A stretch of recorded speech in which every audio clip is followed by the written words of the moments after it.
Hello, I'm Tino Cuellar, president of the Carnegie Endowment for International Peace. In the last 60 years or so, life has gotten better for billions of people in terms of health and prosperity around the world. But right now, the world finds itself in a pretty precarious place. Just scan the headlines. The international order is disrupted by the tragedy of the Ukraine invasion. We're dealing with now familiar tensions between China and the United States, the serious risks that these will get worse. We may be poised for a new nuclear arms race in some respects. We're not through the pandemic entirely, and economic inequality is creating tensions within countries and across borders. But the backdrop for nearly all of this is a global failure to address our climate and sustainability crisis. Even 1.5 degrees of warming above pre-industrial levels will be enormously painful for the world. And already we can see that from California to South Asia. But 2 degrees of warming above pre-industrial levels can be catastrophic. Our task today is to understand the situation and explore what the US and the world can do about that, which is why it's my privilege to welcome all of you to a special event, the first in a series on sustainability and the climate emergency. In this series, we're going to explore how nations, institutions, and leaders, individuals, organizations can confront the climate crisis to preserve our shared future. The series marks the launch of a new program in sustainability, climate, and geopolitics at Carnegie, a program that will address the massive global crisis as it is and the options the world has to deal with it by using geopolitics to bridge policy and scientific research. We're honored for this inaugural event to have Sue Biniaz, the Deputy Climate Envoy in the Office of the U.S. Presidential Envoy for Climate. Sue Biniaz served as a lead climate lawyer for the U.S. State Department for more than a quarter century. She led such essential international climate negotiations as the Paris Agreement on Climate Change. Most recently, Biniaz was, before she joined Secretary Kerry's office, she was senior fellow for climate change at the UN Foundation and a senior fellow at Yale's Jackson Institute, now Jackson School for Global Affairs. Sue, I'm really grateful to have you here today. Thanks so much for having me. Terrific. Well, we have much to explore around diplomacy and global politics and what can be done about climate. But let's start by emphasizing what the stakes are at this point. So, in a nutshell, what is at stake if we don't meet the goals that the world has tentatively set to try to stay below 1.5 degrees Celsius in terms of pre-industrial warming, relative to pre-industrial warming? Well, thanks for that question. Let me start with the Paris Agreement just to give a little bit of context. So you already mentioned 1.5 degrees. So when we left Paris in 2015, one of our 3 objectives in that agreement was to try to limit temperature rise to, quote, well below 2 degrees and pursue efforts to 1.5. It was very important to small islands and some other countries to get that 1.5 reference in there. And as it turned out, that was kind of prescient, I guess I would say, because a couple years later, the IPCC, which is the main, global scientific body, came out with a report on 1.5 degrees.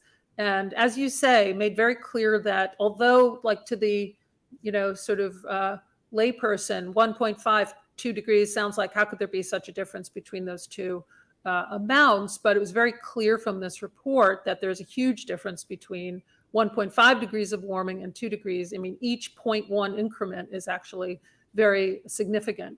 For example, at 2 degrees of warming, you basically wipe out all coral reefs. At 1.5, it's still not like a fantastic world to live in, but it's much more desirable. So the stakes definitely increased after that report. Shortly after Paris was concluded. After that, just as a reminder, the Paris Agreement, on the one hand, you're basically finding out that from a scientific point of view, you actually need to do more than you thought. And then on the other side, Paris Agreement took several hits. I mean, first, the Trump administration decided to withdraw. No countries followed suit in that exact way of withdrawing officially, but it certainly, created some breathing room for countries that didn't want to do as much. They knew that they were not going to be pressured by the United States. Then you had COVID come along in 2020, which basically created a kind of, a distraction, obviously a legitimate distraction. But 2020 had been the year when countries were urged to increase their commitments under the Paris Agreement, and that sort of got delayed. There was supposed to be this Glasgow conference in 2020 that got delayed. So, yet another sort of kind of unfortunate piece of timing. The Glasgow COP, which we can talk about more, I think put a lot of the pieces back together more than I think anyone really expected. And I can get into, the various ways in which it did that. But since Glasgow, we've had a couple more hits. We had 2 more reports out of the IPCC, basically, again, saying things are worse than we thought in terms of, what needs to be done, and also the impacts of climate impacts of warming are worse than we imagined. And then, of course, Russia invasion of Ukraine has created like yet another quote unquote distraction, and it's had, substantive implications as well. So, stakes keep getting higher and higher. It's clear that we are not currently on a track to keep warming to below 1.5 degrees. The most optimistic assessment after Glasgow was that if we fully implemented everything that was committed to in Glasgow, we could be on track to 1.8 degrees, but that requires, of course, full implementation.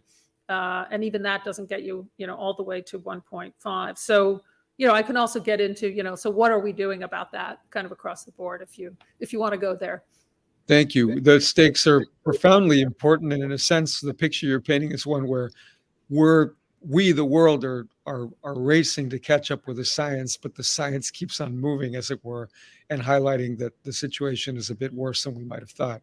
So let's go to the Glasgow COP26. So there were several important deals that were achieved there: a partnership for a transition in terms of energy in South Africa, the U.S.-China cooperation agreement, the global methane pledge.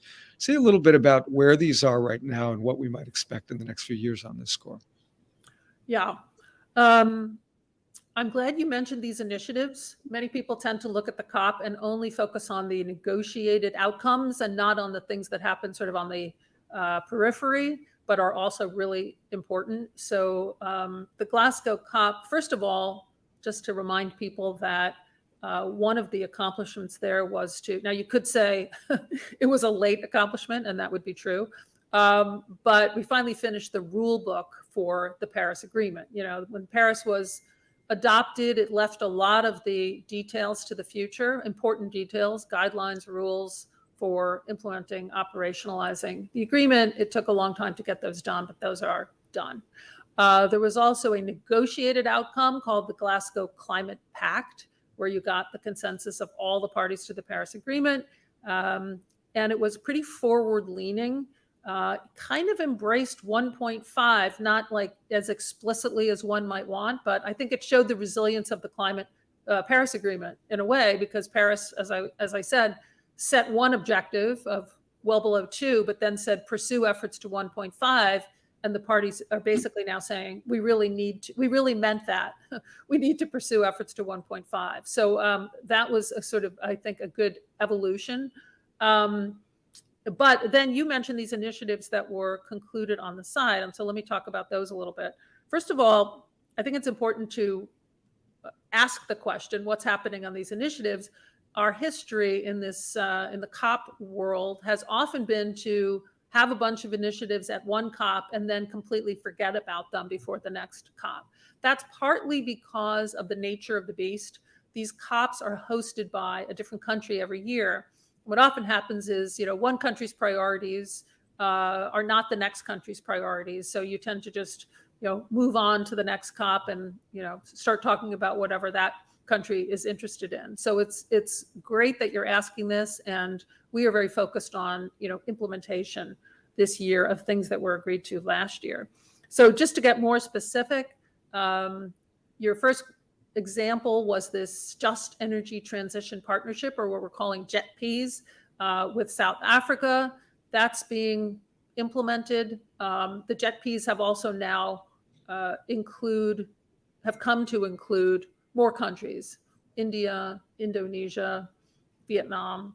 And so various G7 members are kind of, there's a bit of a division of labor. Various pairs of G7 countries are kind of taking the lead with respect to each one of those countries. So those are being worked very intensively this year. On US-China, as you may remember, last year we did two things with China after many virtual meetings and 2 or 3 in-person meetings, even during COVID. We agreed on a joint statement last April. That was the first thing the administration did to kind of re-engage with China on climate. It had a couple commitments in it, and then we basically listed 8 areas that we'd continue to talk about during the year, which we did. And then during Glasgow, and the timing was not intended, actually, we sort of intended to finish this before, but I think the timing worked out pretty well. So right in the middle of the kind of like the lull period of the second week of the COP, we ended up finishing the joint Glasgow declaration, which had 3 major topics covered. One was acceleration of the coal phase down in China.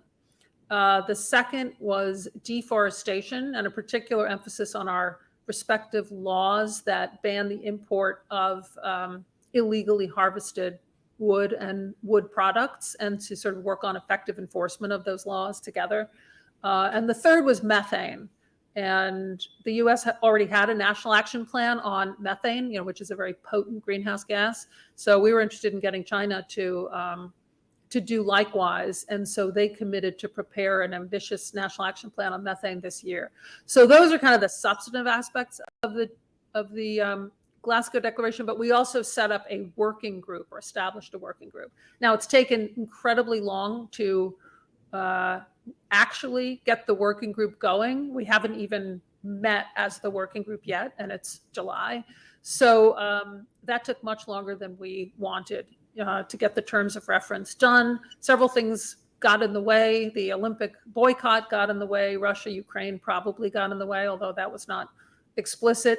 So things have been more difficult this year than last year in terms of sort of separating out the climate cooperation from other things going on in the relationship. But we are about to embark on our actual cooperation with China. And you also asked about the global methane pledge. Yeah, that was one of the sort of the signature outcomes of Glasgow, even though it was, again, not an official outcome. But we got over 100 parties or countries to join this global methane pledge. Now, one thing to know about that pledge is that it's about global emissions. It's not about national emissions. The countries that supported the pledge or joined it agreed to kind of with the goal of trying to reduce global methane emissions by 30% by 2030. So this year, in addition to trying to get more countries to join, and I think we're already up to about 120, we are also trying to get countries to do basically what China's doing. China did not join the global methane pledge. They're doing a national action plan. So in a way, the global methane partners are doing the opposite. They committed to the global goal, and now we're trying to get them to agree to take national action in accordance with their national circumstances and try to have that be, one of the kind of deliverables for COP27. Great. I want to ask you about COP27, but first I want to highlight 2 points that I hear you making that strike me as important. The first is that despite challenges in the US-China relationship that are inevitable, perhaps, or at least undeniable, there's still a framework or a possibility of working with China around climate. And then and you can tell me if you agree or disagree, but also that the devil's in the details often. We get these agreements, but ultimately there's a ton of legal and technical work necessary to anchor them in reality and make them implementable. Is that fair? Yeah, I think both of those things are fair. I think we still have a track on climate, at least we appear to have one. It's not as super separated as it was last year. Last year, it was like very clear that the two leaders agreed to create this kind of separate track on climate, quite apart from whatever else was going on. Bilaterally this year, as I said, it's gotten a little more tangled up, but it's basically, we consider it an imperative if you're going to keep 1.5 alive, that China reduce its emissions more quickly than it's currently doing. Its current kind of NDC under the Paris Agreement is not ambitious enough. It actually only includes CO2. It doesn't even include methane. And, its 2030 targets are not, people would say that they're not credible in terms of even meeting China's own carbon neutrality goal of 2060. So none of this actually works unless China does more. So, we have to keep up that track in our view. No question. And that's a perfect segue into COP27, which is going to take place this November in Egypt. And we'll address this gap between pledges and responses, presumably. And we'll get into mitigation, adaptation, finance. So, two opening questions on this, Sue. One is, how are you and your colleagues preparing for the conference? Can you talk about the US's goals for the gathering? And then, of course, the reality here in the US is that we get criticized sometimes for our failure to deliver on financial commitments on the crisis. And, what, if anything, do you think we can do in the lead up to COP27 to address that? All right. Well, let me take your first question first. So just as, a reminder, there are actually 2 COPs at every COP. And people talk about them interchangeably, but it's important to separate them.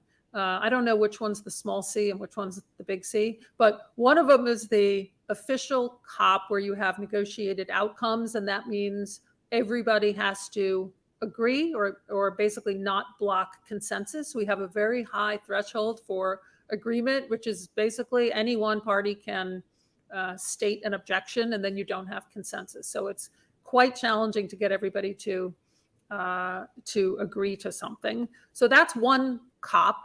And the other COP is what happens, at the place, like in this case, Sharm el-Sheikh, as an action forcing event for things to be announced and initiatives to be pursued and implemented, et cetera, et cetera. So when you think about the COP, you really have to think about both of those. Now, COPs going forward, I think are going to have to rely more on peripheral COP, or what I think of as like the greater metropolitan Paris Agreement, than just the negotiated outcomes. And I say that because the rules are now done. The rule book is done. So that negotiation is pretty much over with the exception of some details. The design of the Paris Agreement doesn't require negotiation of emissions targets, right? Because it's entirely a nationally determined approach. So countries will be putting in their next set of targets, but they're not actually negotiated. So that's not a negotiation.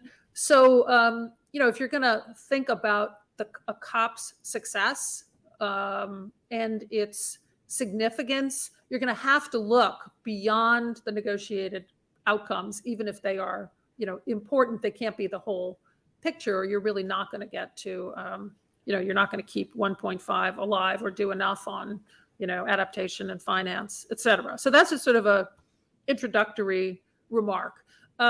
So the way we're looking at this year more broadly, as well as the COP in particular, is our framing is we're calling it implementation plus. Now, Egypt has been calling its COP the implementation COP, which is great. I really applaud them because for decades, the hosts of these COPs have not wanted to call them implementation COPs because implementation has been considered incredibly dull.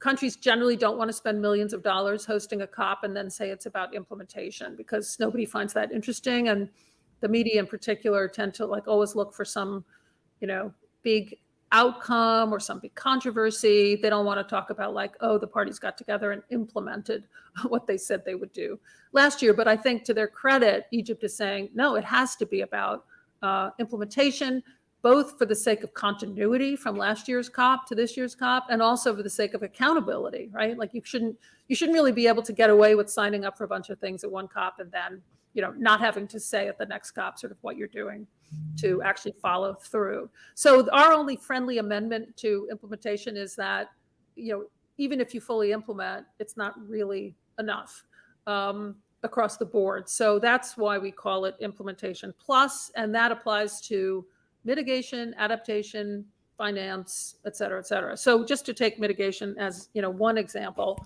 NDCs, Paris targets, nationally determined contributions, we're urging countries to follow through on what they committed to. That includes us, and we can talk about that in a minute.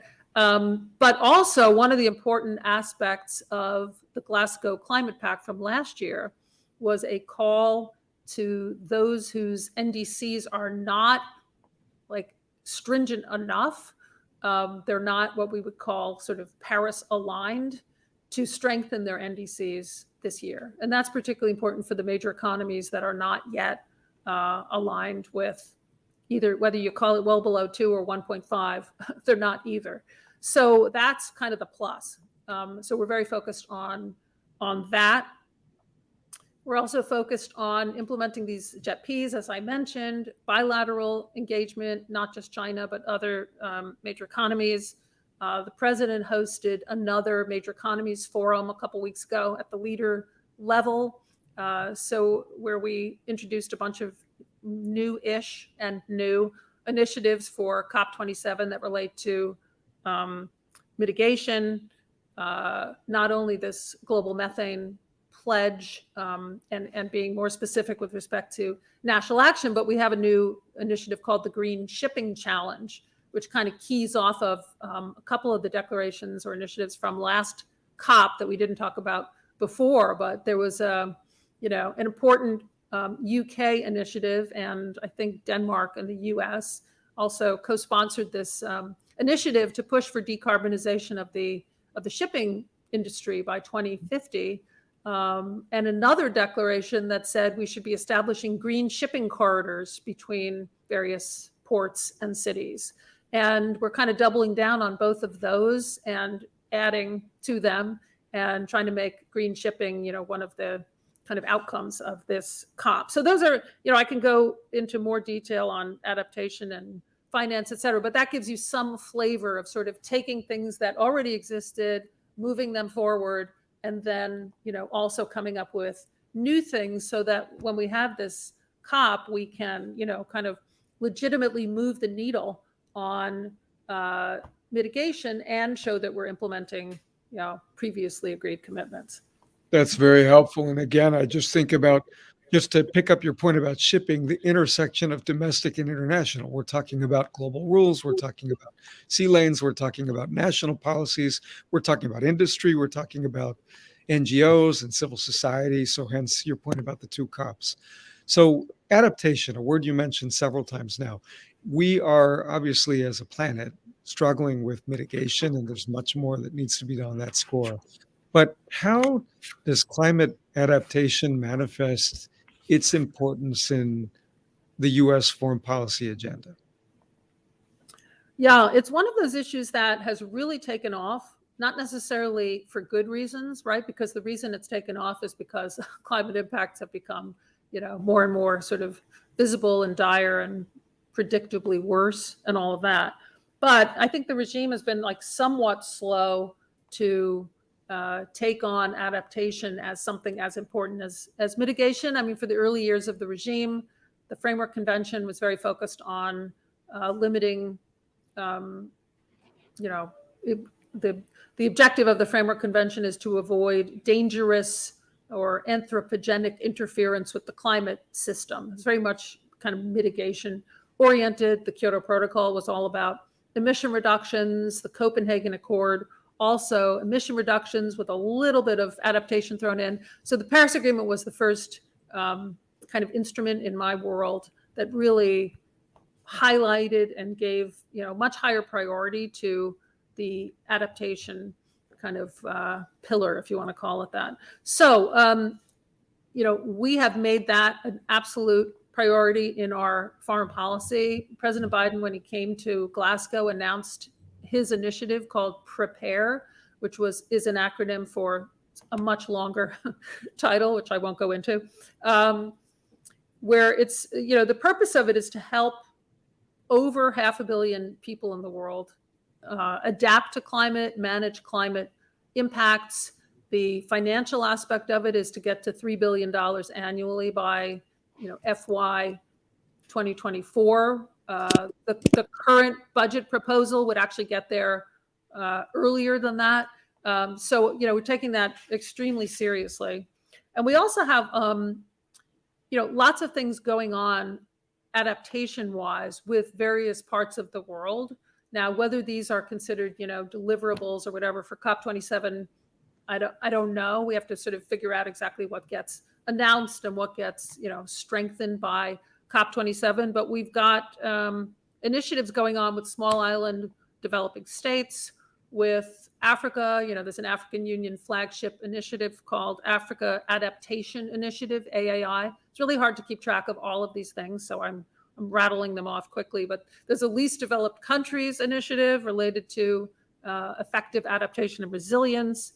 We are supporting the UN Secretary General's call for getting early warning available to basically everyone in the world within the next 5 years. It's particularly an issue in Africa, where about, I think, 60% of people have no access to early warning. It's got a food security angle to it, obviously, in terms of farming and drought. So that's something we're very focused on also.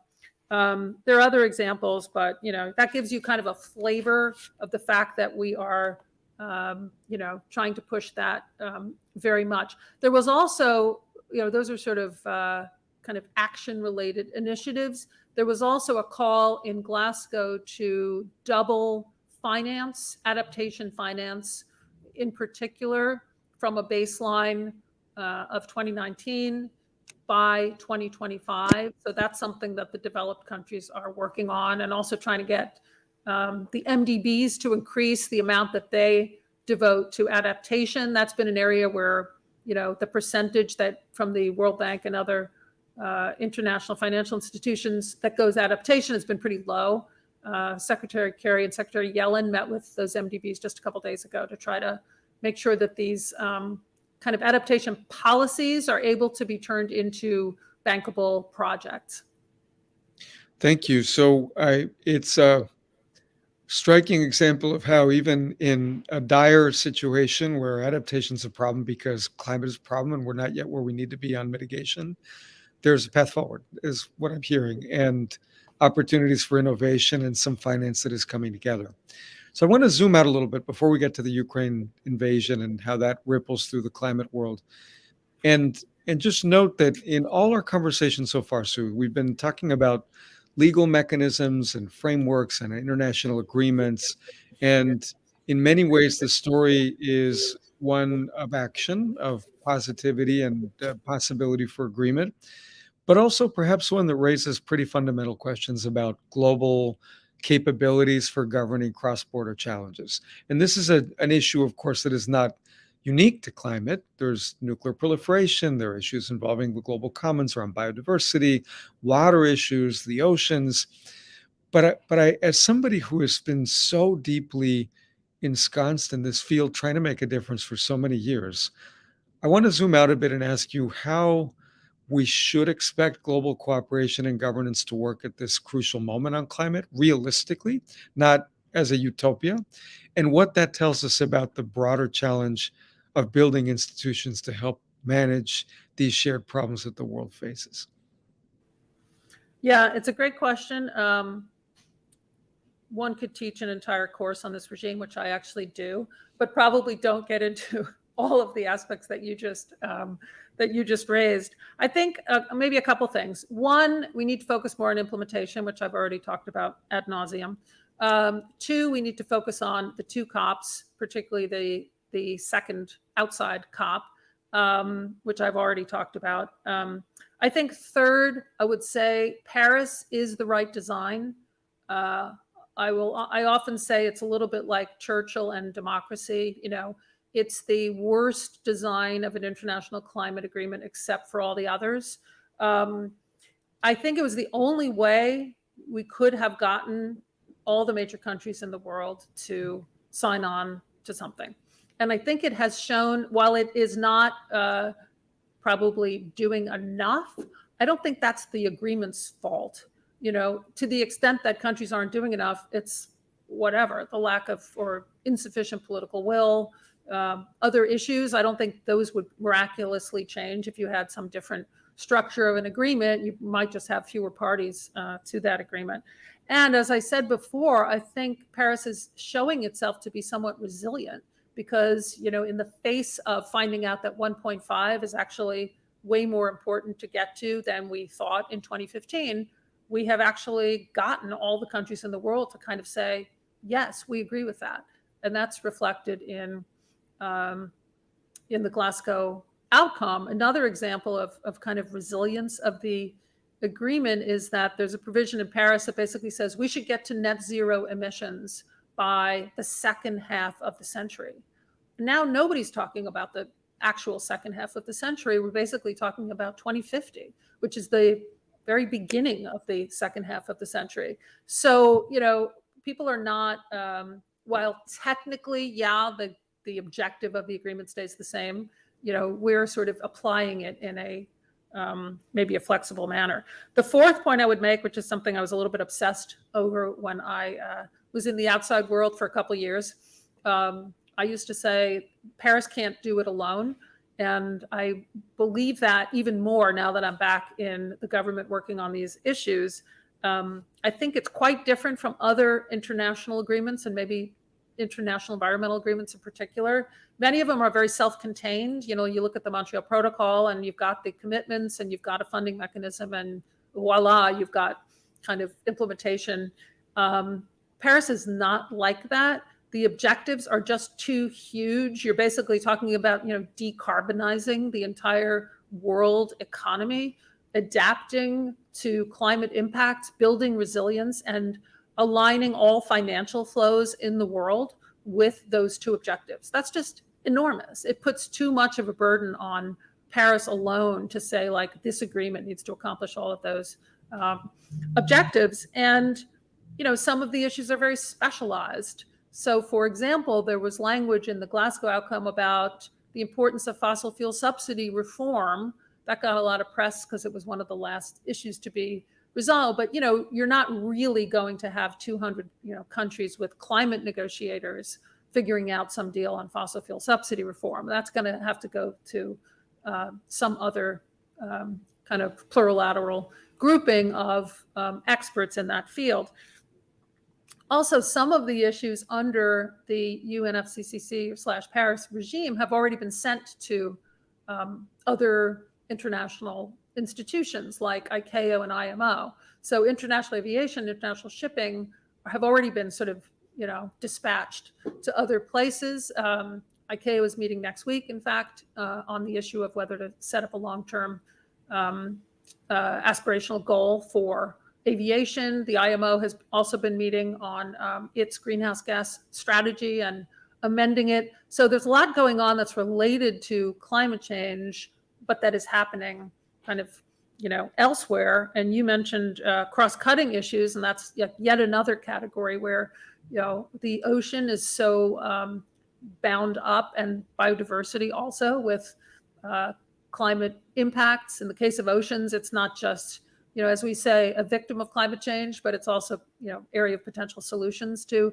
climate change. So, but it wouldn't make sense to negotiate those ocean-based actions, within the Paris process. So we've had to bring those to many other places in terms of, shipping, in terms of marine protected areas, et cetera, et cetera. So I think that's part of how to think about governance.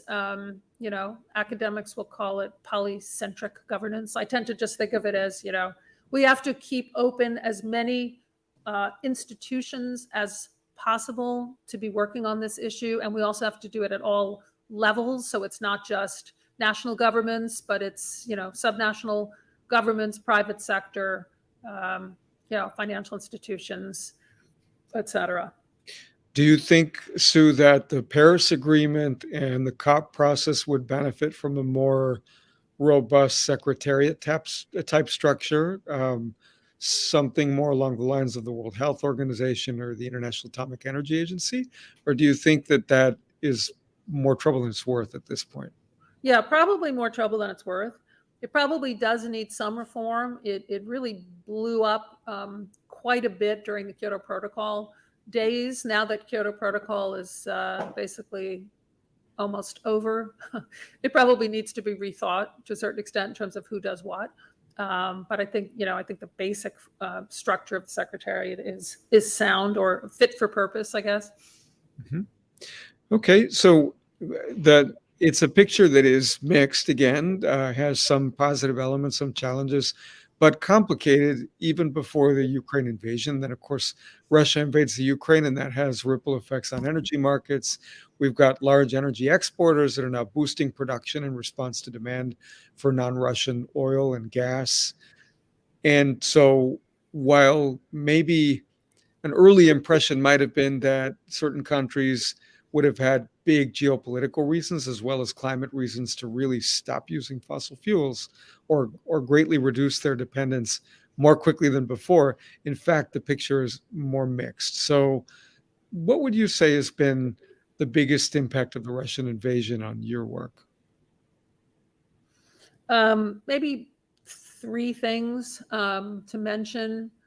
One, obviously, it's I keep using the word distraction, but I don't mean that in any way to denigrate the importance of the other issue, like when I talk about COVID or the Russian invasion of Ukraine. But it makes it harder to keep climate kind of front and center as a global priority when countries are obviously very worried about energy security in the short term. So it's sort of had that effect in the sense that we have had to work harder than before to make sure that climate sort of stays, on the table as a key priority.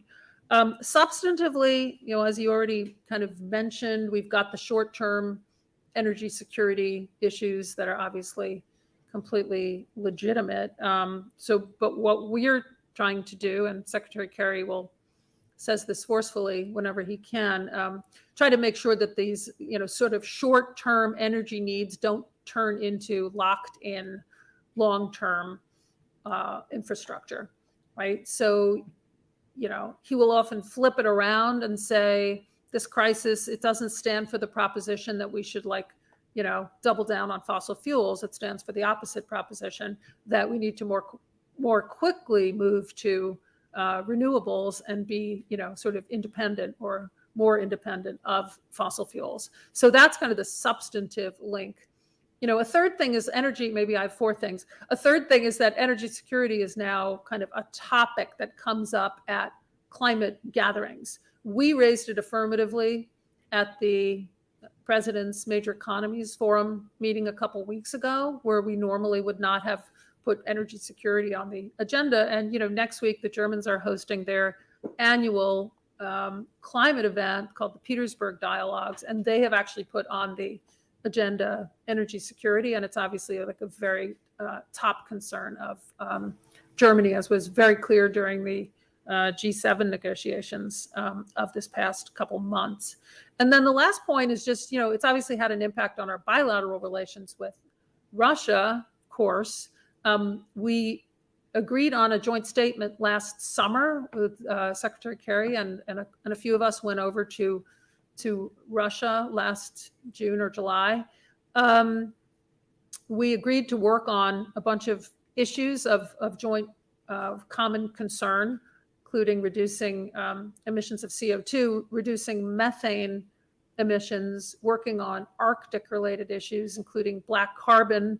And we were progressing very well on methane. We were meeting probably every week from a technical point of view on methane up until maybe a day before the invasion, where we had to say, we can't meet tomorrow.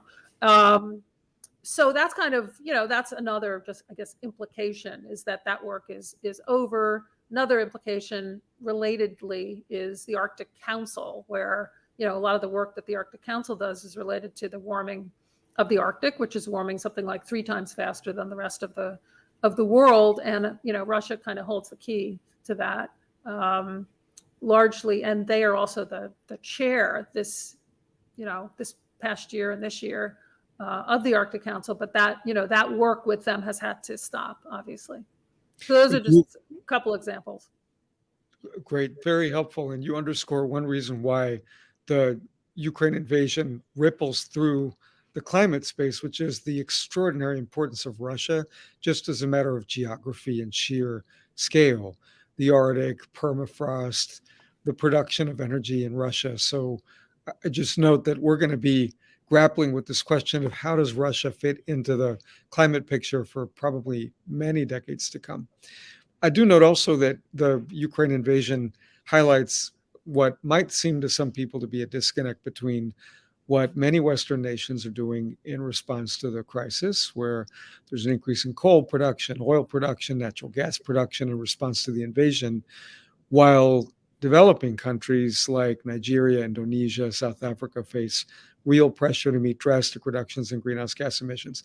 I think, many of these countries recognize that imperative globally, but they're also dealing with the energy needs of their own population. So what do you make of that potential disconnect, and how do we avoid a situation where there's further loss of legitimacy to this effort to get real agreements that can pull together the developing world as well as more industrialized countries? Yeah, it's probably like less of a disconnect than, it seems maybe on the surface. Because like on the one hand, if you want to call it the developed countries, but it's not limited to developed countries, there's, yes, there's a short-term uptick in coal, fossil fuels, et cetera, but it doesn't affect the longer term trend away from coal and towards renewable energy. So I think we don't want to make too much of that. And on the other hand, we're not really asking developing countries to, instantly decarbonize at all. First of all, it's a nationally determined design, as I mentioned. So each country already has, developed its plan based on national circumstances. There is no kind of decarbonization requirement per se. One of the last minute issues, I mentioned that fossil fuel subsidy reform was one of the last minute issues in Glasgow, was in the same sentence as the reference to coal phase out versus phase down. That language on coal phase down is, extremely caveated and doesn't really have a time frame or anything. So, there's in no sense is the international regime saying, oh, developing countries need to quit fossil fuels, next year, which would sort of set up an actual disconnect between what's going on one hand and what's going on the other hand. So I don't really see them as kind of inconsistent with each other. And do you see any, I guess, let me ask it a different way. So if you look at American history, our economic development and growth was very much bound up with carbon, with fossil fuels. And now we're in a situation where, I certainly take your point that we're not asking the developing world to walk away from fossil fuels overnight, but there is an imperative that now reflects a different set of needs globally. And how does that affect the dynamic of the U.S. relationship with countries like India, Indonesia, and Brazil? Yeah, well, it's a theme that runs through the regime for sure, to greater or lesser extents.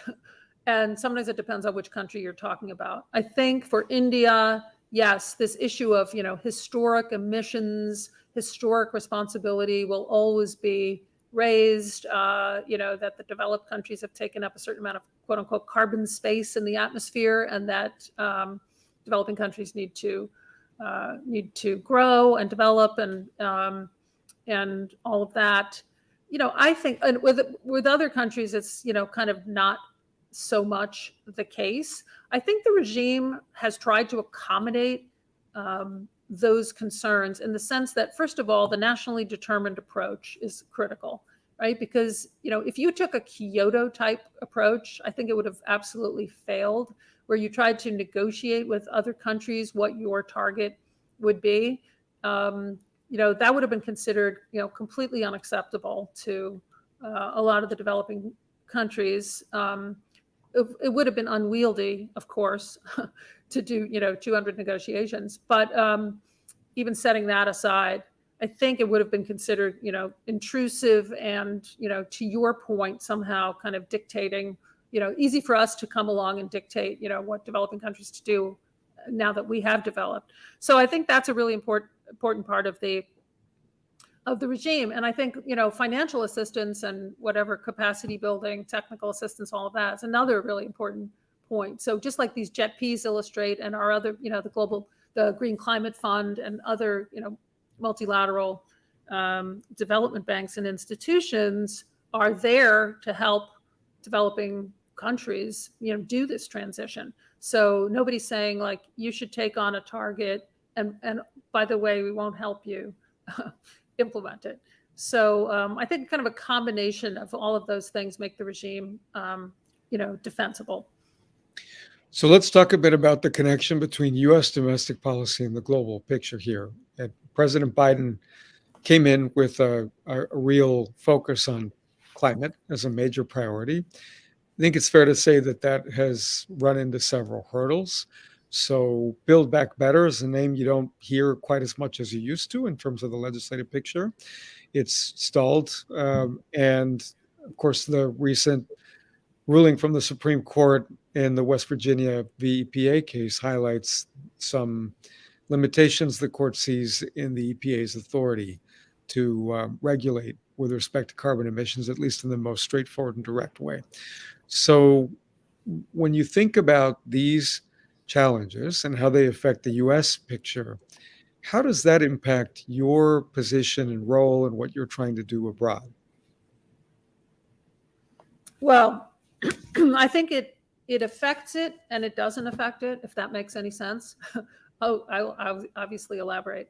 It affects it in the sense that, particularly when I said a couple minutes ago that we were pursuing this implementation plus approach, if you're going to run around the world and say, hey, everybody should implement, then you better be implementing yourself. Countries are very conscious of what the U.S. is doing. I think they became even more conscious during the Trump administration of like the different forms that our policies and laws take. They saw executive orders get, ripped up. They saw, regulations get kind of overturned or attempts to overturn them. So they're very savvy about our process. So, we will often get questions about like, what's happening with Build Back Better. Everybody knows all about Senator Manchin. They're following this extremely closely. So yeah, it is harder to exercise leadership when, if, and I don't give up on our ability to get a law before the COP, hopefully. But of course, it's harder to exercise leadership when we've got these issues at home. On the other hand, I do want to say that U.S. leadership historically, like in my time, I guess my time has been the whole time we've been doing this climate thing. Our leadership and influence have not been exclusively related to what we were doing at home. Now that may sound crazy. Like, why wouldn't it be related to what you were doing? And I think it's, we've always been, I guess, I don't know what the exact word is. I don't want to make it sound like it's more than it is, but we've always been, I guess, appreciated might be the word, for ideas, for energy, for persistence, for innovation, and that kind of thing. And so we bring things to the table that are a little bit intangible, and they're not exactly, they're not just related to, did the United States reduce its emissions by the exact amount that it said it would? I recall when we pulled out of is not the right word because we never joined the Kyoto Protocol, but when we kind of distanced ourselves from the Kyoto Protocol during the Bush administration, said we were basically not joining this thing. And we didn't participate in many of the meetings. And I remember other countries coming to us and saying, like, we miss you guys so much because you bring something to the table that like nobody else brings to the table. And that obviously had nothing to do with emission reductions or financial contributions. It was more, maybe it's just like the American way of always feeling like we need to solve problems, constitutionally unable to, have a meeting go off the rails without trying to, get everybody in the room and knock heads together. Maybe those are just sort of American qualities that, make a contribution. So anyway, I just wanted to make clear that I think it's a little bit more of a mixed picture. That's helpful. It's also worth pointing out that the Supreme Court decision certainly doesn't completely limit the EPA from regulating carbon. So it can be done at the power plant level, even though it's less efficient, elegant, and straightforward. And one has to point out that the word states is in the name of the United States. And also that opinion, by highlighting that the carbon emissions sort of climate change piece is not a major question that Congress has answered according to the Supreme Court, highlights that state action is certainly not clearly preempted. So I just note some possibility for future progress there that can hopefully put efforts like the ones you're undertaking in a stronger position.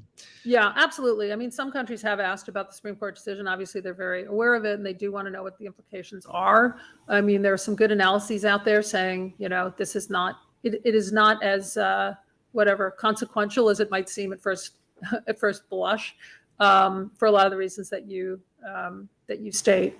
So yes, and also when you say states and localities, I mean, that's been incredibly important. I think it was particularly important during the Trump administration. The U.S. Climate Alliance, the group of states that basically said we are still committed to the Obama emissions targets.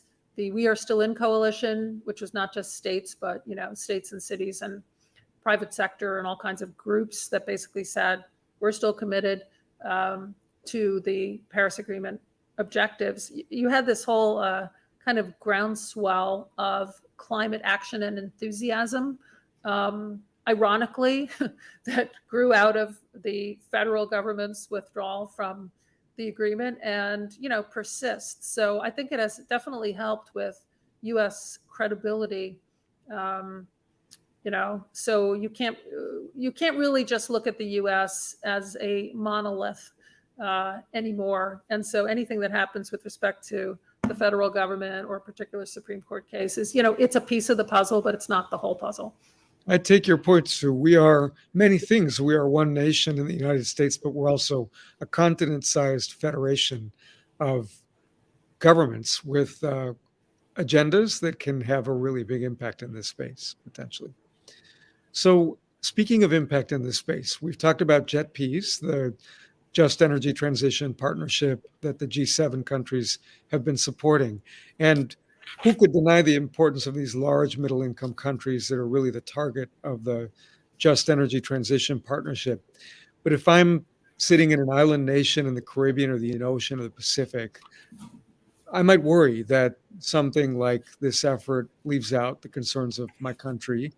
And I wonder how you see these particular efforts or policies intersecting with the needs of the most vulnerable developing countries, particularly these island nations. Yeah, it's a good question. If you look through I worked on the G7 climate and energy communique, and there was also a leaders G7 outcome in June. And there's a lot of emphasis on adaptation and vulnerable countries, not just JETPs and mitigation. So that's important. Very much a focus on the global goal on adaptation, which is a piece of the Paris Agreement that's being elaborated. I don't want to get too into the weeds, but basically one of the outcomes of Glasgow was this notion that we spend so much time on mitigation, working on 2 degrees, 1.5, et cetera, not enough time talking about adaptation, and this language in the Paris Agreement calling for a global goal on adaptation needs to be, deserves its own work program. So we're sort of in the middle of that right now, and the G7 highlights that in its communique.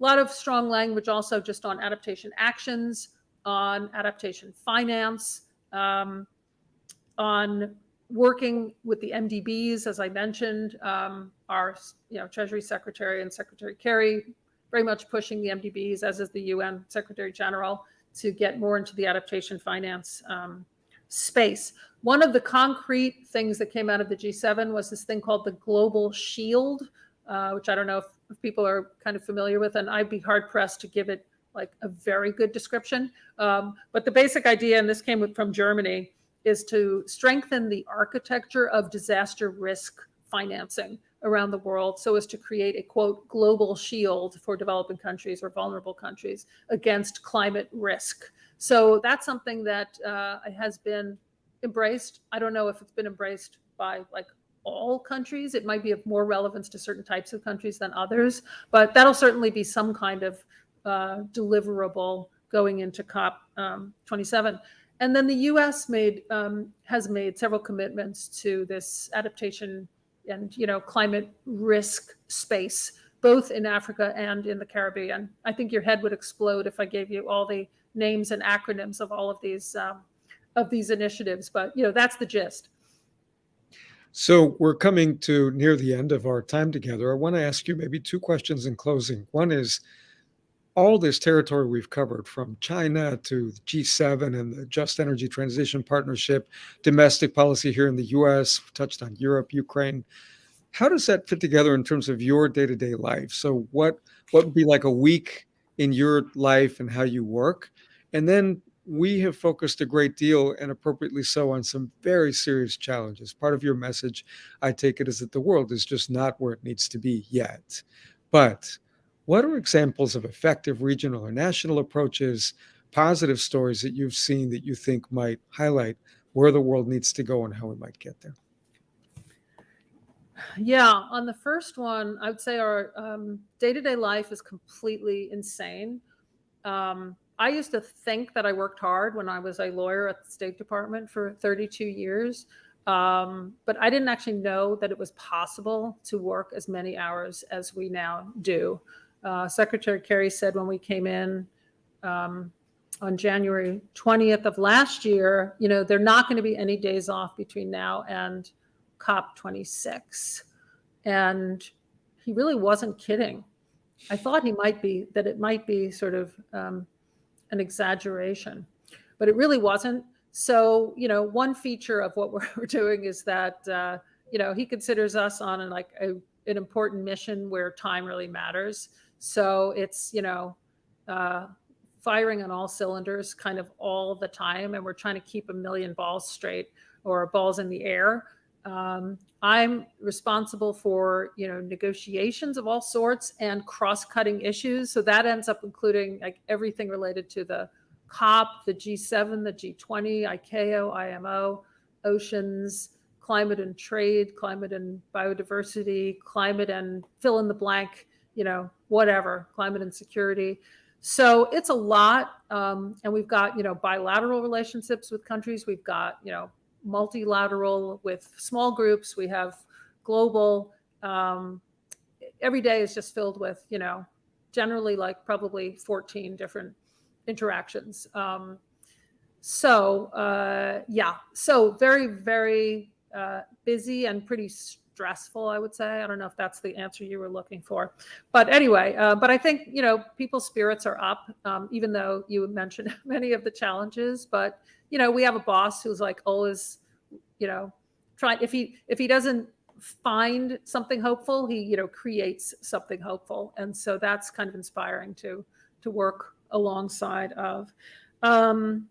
Your last, now I'm forgetting your next question. Positive examples. Positive examples, yeah. So let me give an example of the Our Ocean Conference, just because I'm not sure people have really paid attention to that. And I think it's a good example of something that's like almost the opposite of a UN process. Not to say anything negative about a UN process, but it's just very different.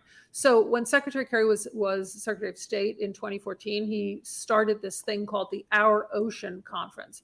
And the idea was to be quite different from a UN type conference.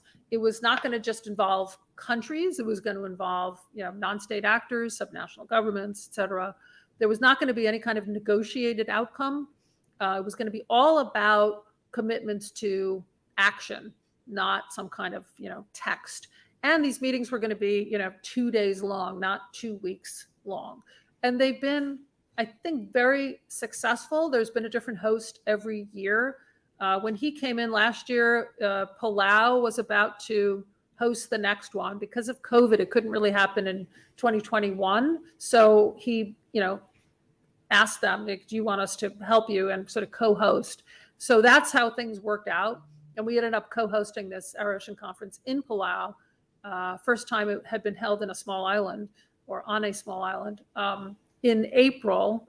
And basically it was, instead of sitting around discussing procedure and agenda items and objecting to this and that, it was all about panels on various interesting issues. And then countries and other stakeholders would get up and make announcements. Like, here's what we commit to, here's what we commit to. And total of 400 commitments worth over $16 billion. And one of the cross-cutting themes, many of them were just ocean related, not actually related to climate, but in the climate space, or the ocean climate space, a lot of them were related to so-called ocean-based climate solutions, whether shipping, offshore wind commitments, et cetera, et cetera. And, you go to something like that and it actually makes you feel a lot better about the world, because it's all positive. There's no kind of finger pointing. There's no backtracking. There's no, interminable negotiations all night over a comma, even though I personally love commas. So anyway, you go to something like that, these very sectoral initiatives, I guess, and you feel like, maybe there's a chance that we will actually be able to address the issue if you put all of these things together. Thank you for not only joining us, but for the work you do. In some sense, I'm struck by how so much of what it takes to make progress on climate right now is about converting energy into progress. Not only literally the energy that generates electricity, but the energy that you, your colleagues, and so many people around the world have to try to do the right thing. I'm also encouraged by your point about how ideas matter. That's really what our program's going to be about, helping you and your colleagues and others figure out how to connect the dots, where we can fill in gaps, how we can pull the world together in that second COP, as it were, around the more official one. And we look forward to working together. We appreciate all of your work. Thanks for having me, and congrats on your new initiative.